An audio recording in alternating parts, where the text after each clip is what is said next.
जय माता दी दोस्तों, स्वागत है आप सभी का एक बार फिर से। माँ भगवती की कृपा आप व आपके परिवार पर सदा सर्वदा बनी रहे।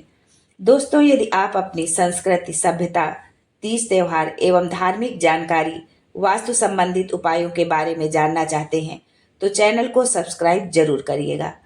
दोस्तों, कार्तिक मास के शुक्ल पक्ष की एकादशी तिथि को सृष्टि के संचालक भगवान विष्णु 4 महीने के बाद विश्राम से जागते हैं।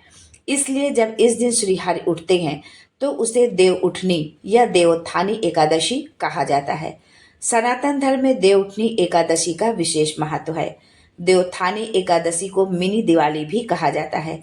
देवोत्थानी एकादशी दिवाली के 11वें दिन आने वाली एकादशी को कहा जाता है। इस दिन भगवान विष्णु का खास पूजा करने का विधान होता है। दोस्तों, आज के वीडियो में हम जानते हैं कि देवउठनी एकादशी कब है, पूजा का शुभ मुहूर्त क्या है, पूजा विधि क्या है, किस दिन रखा जाएगा व्रत, नवंबर और दिसंबर में विवाह के शुभ मुहूर्त क्या है, देवोत्थानी एकादशी का महत्व क्या है। लेकिन ये सब जानने से पहले आपसे रिक्वेस्ट करती हूँ कि वीडियो को लाइक करिएगा, दोस्तों को शेयर कर दीजिएगा और अगर आपने अभी तक चैनल को सब्सक्राइब नहीं किया है तो चैनल को सब्सक्राइब करके बेल आइकन जरूर दबाइएगा।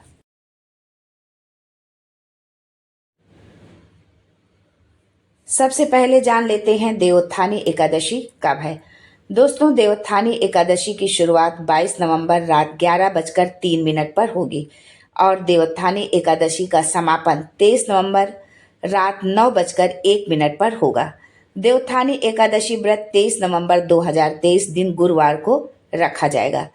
दोस्तों, देवोत्थानी एकादशी के दिन सुबह जल्दी घर में साफ सफाई कर स्नान करें, मंदिर की सफाई करें। पूजा करने के लिए चौकी पर भगवान विष्णु की तस्वीर या मूर्ति को स्थापित करने के बाद पूरे विधि विधान से पूजा करें। भगवान विष्णु का चंदन और हल्दी कुमकुम से तिलक करें, घी का दीपक जलाएं और प्रसाद चढ़ाएं। भोग में तुलसी की पत्ती जरूर डालें। बिना तुलसी के भगवान भोग ग्रहण नहीं करते हैं, इस बात का आप विशेष ध्यान रखें। यदि आपने व्रत रखा है तो कथा जरूर पढ़ें, भोग लगाएं, आरती करें। व्रत पारण सात्विक भोजन के साथ करें। देवोत्थानी एकादशी देश भर में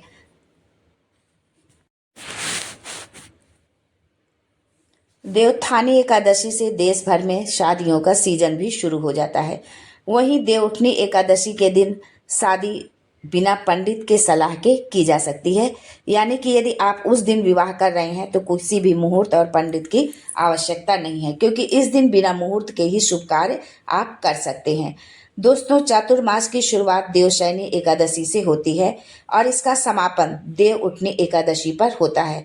चतुर्मास के दौरान सभी मांगलिक कार्य, विवाह, मुंडन, जनेऊ संस्कार कार्यों पर रोक लग जाती है, परंतु देवउठनी एकादशी से सारे शुभ कार्य शुरू हो जाते हैं। चतुर्मास खत्म होने के बाद ही लोग निवेश, वाहन, प्रॉपर्टी, सोना चांदी आदि की खरीदारी करते हैं। यही कारण है कि देवउठनी एकादशी का सबको बेसब्री से इंतजार रहता है। दोस्तों, इस दिन तुलसी माता और शालिग्राम का विवाह होता है। विवाह के लिए ये दिन बहुत शुभ माना जाता है। जो जातकों का नवंबर माह में विवाह करना चाहते हैं, यानी जो जातक चाहते हैं कि नवंबर माह में उनका विवाह हो, तो वो 23 नवंबर को कर सकते हैं। इस दिन रेवती नक्षत्र है। 24 नवंबर को भी विवाह का मुहूर्त है। पूर्णिमा तिथि विवाह हेतु उत्तम मानी जाती है। 28 नवंबर को भी विवाह मुहूर्त है, लेकिन मंगलवार होने के कारण इस दिन विवाह करना वर्जित माना गया है। दोस्तों, दिसंबर माह में 5 दिसंबर को पहला शुभ मुहूर्त पड़ रहा है विवाह के लिए। नक्षत्र है उत्तरा फाल्गुनी और तिथि है नवमी। 11 दिसंबर को विवाह मुहूर्त है। इस दिन तिथि अमावस्या और नक्षत्र अनुराधा है। अंतिम विवाह मुहूर्त 15 दिसंबर को है। इसके बाद खरमास लग जाएगा और खरमास में कोई भी शुभ काम नहीं किया जाता है। दोस्तों, देवोत्थानी एकादशी के पूजा का शुभ मुहूर्त सुबह के समय 6:50 से 8:09 तक रहेगा और रात्रि में शाम को 5:25 से 8:46 तक पूजा का शुभ समय होगा।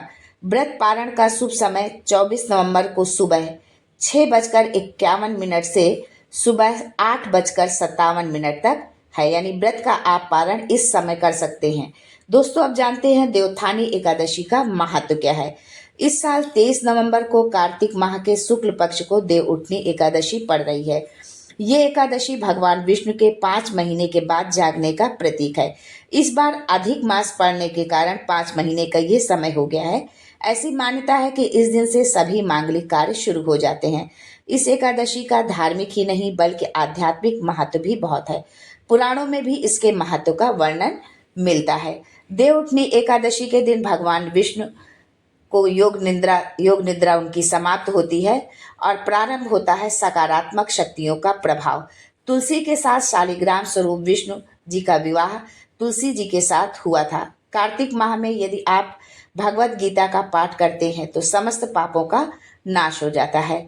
आज के लिए बस इतना ही दोस्तों, मिलते हैं अगले वीडियो में एक नई जानकारी के साथ। तब तक के लिए जय विष्णु, जय माँ तुलसी।